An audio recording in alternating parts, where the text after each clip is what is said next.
So welcome back to my YouTube channel. So as you can see on this whiteboard, today I am going to take the third part of properties of charge. So जैसा कि आप लोग जानते हैं, in previous class I have told you the two lecture which is based on the properties of charge. So this is the third lecture which I am going to cover, which is based on the properties of charge. So let's start. तो सबसे पहले हम previous class में जो पढ़ चुके हैं, जो मैंने क्या पढ़ा है प्रीवियस क्लास में प्रॉपर्टीज ऑफ चार्ज के बारे में, तो उसको एक बार रिकैप करते हैं. So as we know charge is a scalar quantity. Charge एक स्केलर क्वांटिटी है. स्केलर क्वांटिटी मतलब जिसमें मैग्नीट्यूड होता है, डायरेक्शन नहीं होता है. और क्या बताता है, चार्ज का एसआई यूनिट क्या होता है, चार्ज का एसआई यूनिट कूलम होता है. There are two type of charge, positive और निगेटिव. लाइक चार्ज ये repel each other and unlike charge attract each other. ये था सिंपल प्रॉपर्टी. और उसके बाद मैंने जो लिया था उसमें क्वांटाइजेशन ऑफ चार्ज के बारे में बताया था. और क्या बताया था, कंजर्वेशन प्रिंसिपल बताया था चार्ज का, additivity of principle of additivity of charge बताया था. ये सब देखा था. तो आज के लेक्चर में इससे रिलेटेड कुछ क्वेश्चन देखेंगे और कुछ और प्रॉपर्टी देखेंगे. तो चलिए वीडियो को स्टार्ट करते हैं. तो प्रॉपर्टी ऑफ चार्ज में जो क्वांटाइजेशन था, it is Q is equal to N. इस पर देखेंगे तो Q is equal to N क्या होता है. हम लोग जानते हैं क्वांटाइजेशन था कि प्रिंसिपल क्या बोलता है, किसी बॉडी पे जो चार्ज होगा वो इलेक्ट्रॉन के चार्ज का क्या होगा, इंटीग्रल मल्टीपल होगा. इंटीग्रल मतलब 1e2e3 और जनरल में हम लोग लिखेंगे तो प्लस माइनस एन. तो Q is equal to N E क्या है, ये क्वांटाइजेशन प्रिंसिपल का मैथमेटिकल फॉर्म है. ठीक है. इससे रिलेटेड हम एक क्वेश्चन लेंगे जो कि बहुत ज़्यादा बुक में मिलता भी है. ठीक है. ये पूछता क्या है, 1 कूलम में कितना इलेक्ट्रॉन होगा.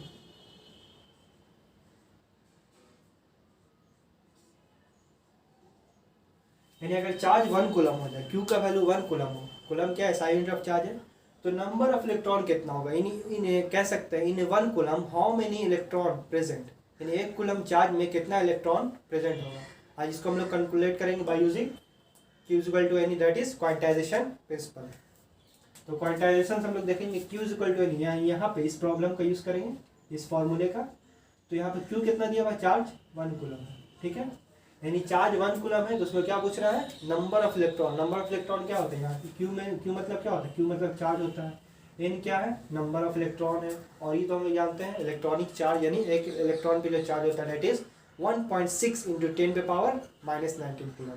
ठीक है. तो इस फॉर्मूले का हम लोग यूज करेंगे Q is equal to N E. तो क्यू का वैल्यू 1 कूलम है तो हम लोग 1 रखेंगे. एन निकालना है तो एन को एन ही रहता है. और ये हम लोग जानते हैं होता है 1.6 इंटू 10⁻⁻19. ठीक है, कूलम. तो सी तो सी कट जाएगा, कूलम. तो एन का वैल्यू क्या आएगा, N is equal to 1 divided by this is multiply. So after transposing it from other side it goes into divide. ये डिवाइड में जाएगा 1.6 इंटू 10⁻⁻19 हो गया. अब ये जो -19 हम लोग एक्सपोनेंट का रूल जानते हैं कि अगर इस फॉर्म में है तो 1/e⁻⁻n. इसको अगर हम पावर को प्लस बनाते इसका रेसिप्रोकल हम लिखते हैं ना इस तरह से. तो by using this law we can transfer it into this denominator into numerator. यानी इसका हम लोग यूज करके इसको 10⁻⁻19 को क्या लिख सकते हैं, 10⁻19/1.6. ठीक है. अब ये क्या करते हैं, देखिए ये इसमें 10⁻19 है, इसको अलग करते हैं. ठीक है. इसमें 10⁻2 अलग करते हैं, यानी 100 इंटू 10 पे पावर जो हो जाएगा 17. ठीक है. ये 1.6 है तो इसको अगर हम 16 लिखेंगे, पॉइंट लेके एक ऊपर 10 जाएगा. ठीक है. यहाँ तक समझ में आ गया सबको. तो 16 से ये जो कटेगा तो अप्रॉक्स ये आएगा 6.25. ठीक है. इंटू और ये होगा 10⁻17 और 10⁻1. तो हम लोग जानते हैं एक्सपोनेंट का एक और रूल, k पे पावर m इंटू a पे पावर n. अगर when base are same and power are different in multiply then what we do, we just add these powers. हम लोग इस पावर को ऐड कर देते हैं इस रूल से. a पे power m into a power n. जब बेस सेम और पावर अलग होता है तो क्या करते हैं, बेस लिख के पावर को ऐड कर दिया जाता है. तो इस रूल का यहाँ पे हम लोग इस्तेमाल करेंगे. 10⁻17 और 10⁻1 तो क्या हो जाएगा 17 + 1 10⁻18. इसका मतलब n का वैल्यू कितना है 6.25 इंटू 10⁻18. कहने का मतलब how many electron occupy in 1 coulomb of charge. यानी 1 कूलम ऑफ चार्ज में नंबर ऑफ इलेक्ट्रॉन कितना होगा 6.25 इंटू 10⁻18 इलेक्ट्रॉन। ठीक है, तो आप वीडियो को पॉज करके इसको उतार सकते हैं। अगर किसी तरह कोई डाउट हो तो आप कमेंट सेक्शन में बताएं ताकि हम इस डाउट को क्लियर कर सकें। ठीक है, तो आगे हम लोग बढ़ते हैं, इसको पॉज करके उतार लें।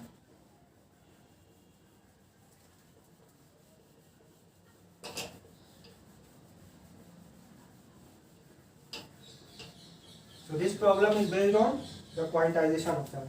तो हम लोग नेक्स्ट देखेंगे, एक बहुत ही इंपॉर्टेंट प्रॉपर्टी है चार्ज का। प्रॉपर्टी क्या है? चार्ज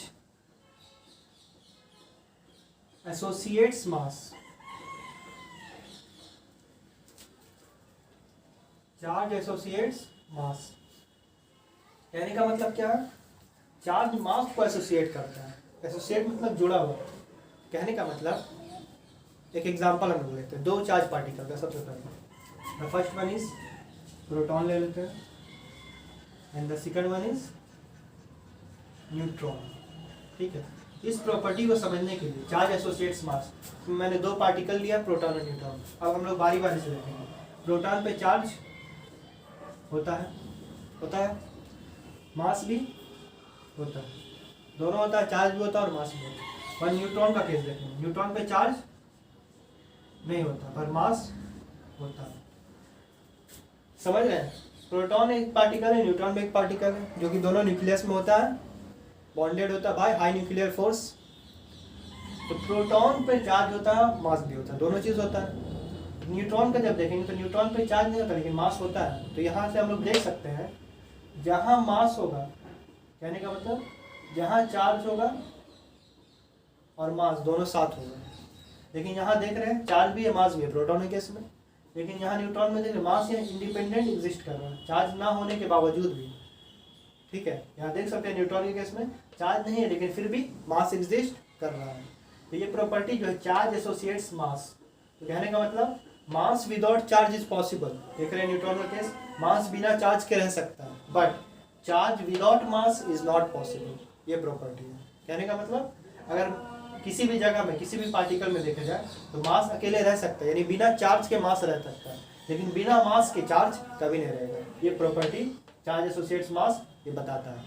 यहाँ हम लोग देख भी सकते हैं, यहाँ प्रोटॉन पे चार्ज है तो मास है, बिना मास के चार्ज नहीं रहेगा। लेकिन यहाँ देखेंगे न्यूट्रॉन में चार्ज नहीं है फिर भी मास इंडिपेंडेंट एग्जिस्ट कर सकता है।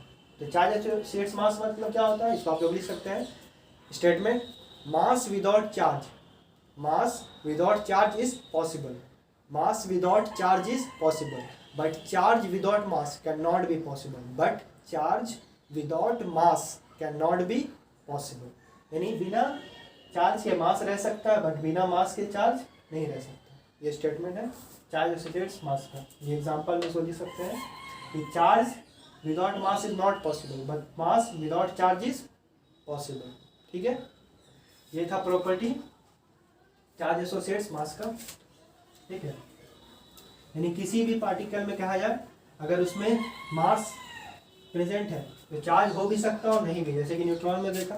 लेकिन जहाँ चार्ज है वहाँ मास रहेगा, नहीं तो ये प्रॉपर्टी वायलेट करेगा। ठीक है, चार्ज एसोसिएट्स मास का। अब हम लोग कुछ और देखेंगे। तो हम लोग जैसे किसी बॉडी को चार्ज करते हैं तो बेसिकली चार्ज में होता क्या, इलेक्ट्रॉन का ट्रांसफर होता है। तो इसको नोट करके लिखेंगे, नोट। कौन सा नोट? डीमोनेटाइजेशन से पहले वाला 500 का नोट लीजिए और इसमें नोट करिए। ठीक है, तो नोट करेंगे इस बात को, क्या करेंगे, नोट करेंगे। तो नोट ये करना है कि ड्यूरिंग चार्जिंग, जब हम किसी बॉडी को चार्ज करते हैं तो बेसिकली चार्जिंग में होता क्या है, क्या आ जाता है उसके अंदर अचानक से, जो एनर्जेटिक हो जाता है। मोबाइल था पहले T T T T T T T T कर रहा था, और अचानक से जब उसको चार्ज किया गया तो 1 घंटे में देखा तो अचानक से उसके अंदर ताकत आ गई। तो चार्जिंग में बेसिकली होता क्या है, क्या ट्रांसफ़र होता क्या है, कौन सा उसमें विटामिन मिनरल्स जाता है, क्या ऐसा चीज़ है जो चार्जिंग होने के बाद उसमें एनर्जी आ जाता है। तो देखेंगे किसी भी बॉडी को जब चार्ज किया जाता है ड्यूरिंग चार्जिंग, व्हाट हैपन, क्या होता है, ये आप सवाल पूछते होंगे, आपके मन में भी उठते होंगे। तो इसका जवाब आज हम लोग जानेंगे।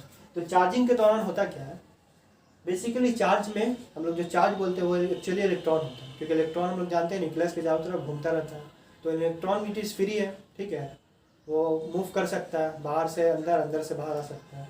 तो चार्जिंग के दौरान जो होता है इलेक्ट्रॉन का ट्रांसफर होता है, ठीक है, बेसिकली इलेक्ट्रॉन का ट्रांसफर होता है। इलेक्ट्रॉन निगेटिव चार्ज पार्टिकल है, तो बेसिकली निगेटिव चार्ज का ट्रांसफर होता है ड्यूरिंग चार्जिंग, जिसकी वजह से जब वो गेन करता है तो उसका मास बढ़ जाता है, और जब वो चार्ज का मतलब डिस्चार्ज होता है, इलेक्ट्रॉन का लॉस हो रहा है, तो उसका मास घट जाता है। तो ड्यूरिंग चार्जिंग व्हाट हैपन, क्या लिखेंगे, transfer of electron takes place, transfer of electron takes place, इसको याद रखना है नोट करके। चार्जिंग के दौरान क्या ट्रांसफर होता है, इलेक्ट्रॉन का ट्रांसफर होता है, ठीक है। अब हम लोग ये देखेंगे इलेक्ट्रॉन का मास भी होता है, मैं बताया था 1.9.1 इंटू 10⁻³ kg, बहुत छोटा लेकिन फिर भी कुछ तो है। इलेक्ट्रॉन का जो मास होता है वो क्या होता है 9.1 इंटू 10⁻³ kg, ये मास है। तो जब इलेक्ट्रॉन का ट्रांसफर हो रहा है चार्जिंग के दौरान, अगर मान लेते कोई बॉडी इलेक्ट्रॉन का लॉस करता है, तो लॉस कौन करता है, हम लोग बताया था आयन दो तरह का होता है, केटायन और एनायन। तो केटायन क्या करता है, इलेक्ट्रॉन के लॉस से बनता है, यानी केटायन जो होता है प्लस, केटायन कैसे बनता है, लॉस ऑफ इलेक्ट्रॉन से, ठीक है। तो कोई भी मान लेते प्लस है, तो इलेक्ट्रॉन का जो लॉस होगा इसका मतलब उसका मास क्या होगा, ये घटेगा, जितना इलेक्ट्रॉन लॉस करेगा उतना टाइम्स ये मास जो है घटेगा। 2 इलेक्ट्रॉन का लॉस किया तो 2 टाइम्स ये मास, 3 इलेक्ट्रॉन का लॉस किया तो 3 टाइम ये मास, इन जनरल n इलेक्ट्रॉन का लॉस किया तो n टाइम्स ये मास, यानी जितना इलेक्ट्रॉन का लॉस करेगा उतना टाइम्स ये मास से मल्टीप्लाई होकर घट जाएगा।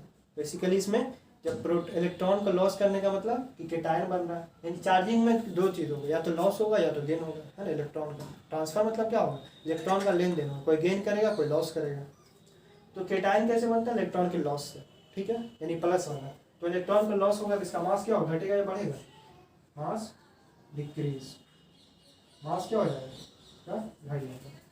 और एनायन में क्या होता है, निगेटिव, निगेटिव कैसे बनता है, इलेक्ट्रॉन के गेन से, दैट इज एनायन। एनायन कैसे बनता है, गेन ऑफ इलेक्ट्रॉन, इलेक्ट्रॉन के गेन से, इट इज -1। इसमें मास क्या होगा, इलेक्ट्रॉन गेन हो रहा है, दैट इज ये मास जितना, अगर 2 इलेक्ट्रॉन गेन होगा तो 2 टाइम्स ये मास गेन करेगा, तो मास इसमें क्या होगा, इंक्रीज, मास इंक्रीज। तो बेसिकली हम लोगों ने देखा कि चार्ज जब ट्रांसफर होता है, ट्रांसफर ऑफ चार्ज में क्या होता है, इलेक्ट्रॉन का ट्रांसफर होता है सबसे पहले, दूसरा, और ये जो ट्रांसफर होगा तो इलेक्ट्रॉन का लॉस होगा या गेन होगा। तो इलेक्ट्रॉन के लॉस से क्या होगा, मास घटेगा क्योंकि इलेक्ट्रॉन हैज मास, सम मास, और गेन से क्या होगा, इलेक्ट्रॉन का मास जब गेन होगा तो क्या होगा, जिसमें गेन होगा उसका मास बढ़ जाएगा, नेट मास, है ना। तो ये चीज़ केटायन में देखेंगे, इलेक्ट्रॉन का लॉस होता है तो मास घटेगा, एनायन में इलेक्ट्रॉन का गेन होता है तो मास बढ़ेगा। तो अगर हम ऑर्डर लिखें न्यूट्रल, केटायन और एनायन तीनों में, तो मास का ऑर्डर क्या होगा, तीनों में कौन ज़्यादा हैवी होगा कौन लाइट होगा, लाइट होगा, तो मास ऑर्डर हो जाएगा।